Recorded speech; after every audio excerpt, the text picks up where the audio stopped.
again, everybody. I'm Andrea Lipinski. And I'm Keith DeCandido. Welcome to another overwhelming episode of The Chronic Rift. Tonight, we're going to be giving you news, reviews, previews, interviews, room with the views, all kinds of views in the fantasy, science fiction, and comic art fields. Tonight, we're discussing the cult TV show that even the CBS networks couldn't kill. This week's comic in review is Frank Frazetta's Johnny Comet, published by Eclipse Books. Frazetta is best known now for his posters and his cover art. However, he did a lot of strips in the 40s and 50s. This one was about a race car driver named, well, Johnny Comet. It was written ostensibly by Frank DePaolo, although DePaulo's contribution is debatable. It's possible he only contributed as much as his name. And the safety tips that appeared in the daily strips and the answers to correlated queries that readers sent in the Sunday strips. Keith and me to discuss this are, on my far right, Wendy Pinney, creator of the ElfQuest comic book and adapter of the show into graphic novel form. On my inner right, Stephanie Wiltsey, editor of Pipelines, a Beauty and the Beast fan magazine. And on my far left, Angela Fernan, a graphic artist who is producing a video version of Pipelines. The people that saw it from the first night on, who deemed themselves very lucky, the atmospherics of the show was what hit them first. They were considering just a rip-off, you know, some sort of very strange attempt at a new manimal. And what they found instead was something that could be very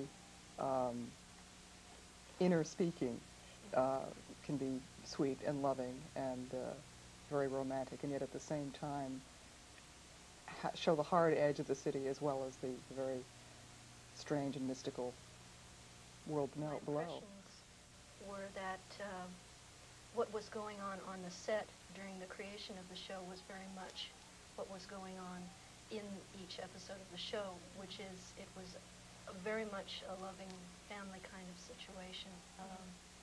The crew and the cast and the writers and everybody involved all cared a great deal about the product, and there was just a very warm Keith and I were not really familiar with this show before we just started watching it. We said, oh, we're doing a show on Beauty and the Beast. Have you seen it? No. Have you seen it? Oh, No. God. I had to rent all these films. Running out, renting tapes, borrowing tapes, mad scurrying around. So it's like, I'll get the pilot. No, watch them in order. Oh, okay. So we watched all this stuff. Crash course. And, yeah, okay, so we took a crash course in Beauty and the Beast, and I don't really get it. There are certain things that I do like about the show. I like the fact that, that Catherine was not a conventional beauty. I mean, that impressed me. Okay, when you first, see her, I'm thinking, oh, she's going to be some model type that nobody can identify with. And she looked, human. She wasn't downright knockout gorgeous, but, she could be beautiful, sort of depending on the lighting, depending on the mood. That I admired. I admired the fact that, that the Beast stays a beast.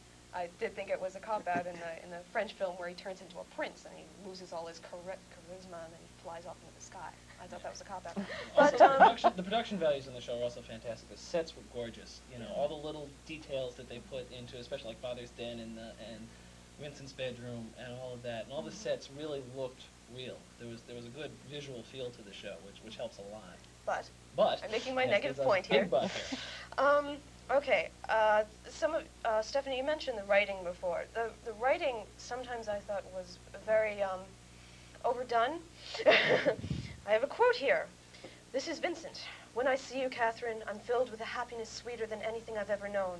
And at the same time, I'm reminded of a life that can never be. And I feel great pain. I know, so do I. Vincent, what will we do? The only thing we can do. We'll endure the pain and savor every moment of the joy. It makes my feelings hurt. It just, I really. Yeah, it's the sort of thing you really don't need to say because it's the premise. That sums up the premise of the show. Everybody knows that coming into the show. It's not like they need to say it again. Good Man on Broadway. Yes. For a few months. It was funny. If you just notice the box office figures, they doubled once he started. Yeah. And there were crowds out there every night just looking for his Probably autograph. nobody recognized him either.